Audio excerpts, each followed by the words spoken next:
இதுவரையில காலம் அது பாரதிய ஜனதா கட்சியுடைய காலம், தேசிய ஜனநாயக கட்சி கூட்டணியுடைய காலம்.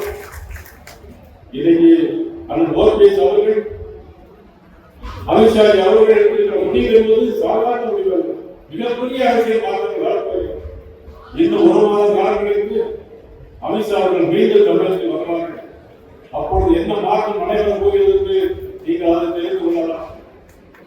மிகப்பெரிய மாற்றம் நடைபெறப் போகிறது, வரப்போகிறது. அது அச்சாரமாகத்தான் இன்றைக்கு திருவண்ணாமலையில் இவ்வளவு வரவேற்பும் கூட்டங்கள் வந்திருக்கிறது என்பதை நான் உணர்வேன். இந்த வரவேற்பை நான் மறவேன். நீங்கள் தைரியமாக இருக்கலாம்.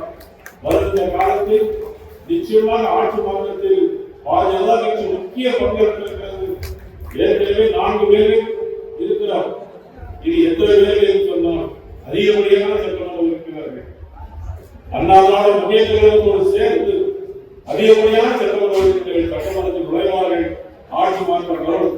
முதலமைச்சராக இயற்கை வருவார்கள் என்பதை இந்த நேரத்தில் நான் தெரிவித்து எந்த பாரதிய ஜனதா கட்சியில் சொன்னார்கள். பேஸ்புக் ட்விட்டர்ல போடும்போது யாரை தவறுதான் நுழையும், யாராக இருந்தால் எதிரியாக இருந்தாலும் நமது அடக்கத்தோடு எவ்வளவு நாகரிகமான முறையில் விமர்சனம் செய்யணும் அதே முறையில் தான் செய்ய வேண்டும் என்று நாம் அனைவரையும் அன்போடு நாம் கேட்டுக்கொள்வதோடு போஸ்டர் பேனர்ல வந்து நிறைய பேர் நிறைய அடைமொழி போடுவாங்க. மற்ற கட்சியில யார் வேணாலும் எந்த அடைமொழியும் போடணும். தமிழே சென்றவிடே எப்படினாலும் போடலாம், பிரச்சனை இல்லை. நம்ம கட்சியில நமக்கெல்லாம் ஒரே அடைமொழி போட்டு பேசக்கூடிய யார் அப்படின்னா அது பாரத நரேந்திர மோடி மட்டும்தான் இந்த அடைமொழியை தான் போடணும். முதல்வரே துணை முதல்வரே அப்படிதான் போடுறாங்க.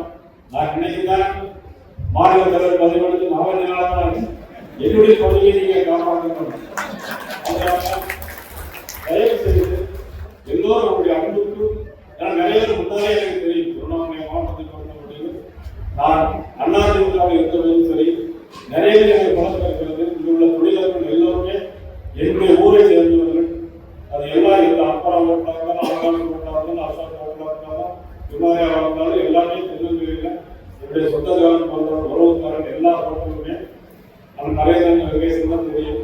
எனக்கு 30 வருஷத்துக்கு முன்னாடி இந்த மண் எப்படி இருந்தது என்று தெரியும். ஆக எல்லோருமே என்னைய ஒரு பற்று பாசம் வைத்திருக்கிறார்கள். இருந்தாலும் கூட நம்ம தான் ஒரு கட்டுப்பாட்டு இருக்கிற கட்சி பாரதிய ஜனதா கட்சிங்கிறது பாரத் மாதாக்கு எல்லாரும் ஒரு அமைதியாக ஒரு கட்டுப்பாட்டோடு இருக்கிற கட்சி. அதே மாதிரி இப்போ நான் எல்லாரும் பார்த்துட்டு தான் போவேன். ஆனால் வள்ளுவர் இல்லாம வரிசையா ஒருத்தர் வந்து உங்களை அறிமுகப்படுத்தப்பட்டிருக்கு. அன்போடு நான் கேட்டுக்கொள்கிறேன். யாரும் சார்பில் தயவுசெய்து சார்பில் எல்லாம் போட வேண்டாம். நான் நின்று 10 மணி நேரம் உங்களை போட்டோ எடுத்து தான் இன்னைக்கு கூட காலையில்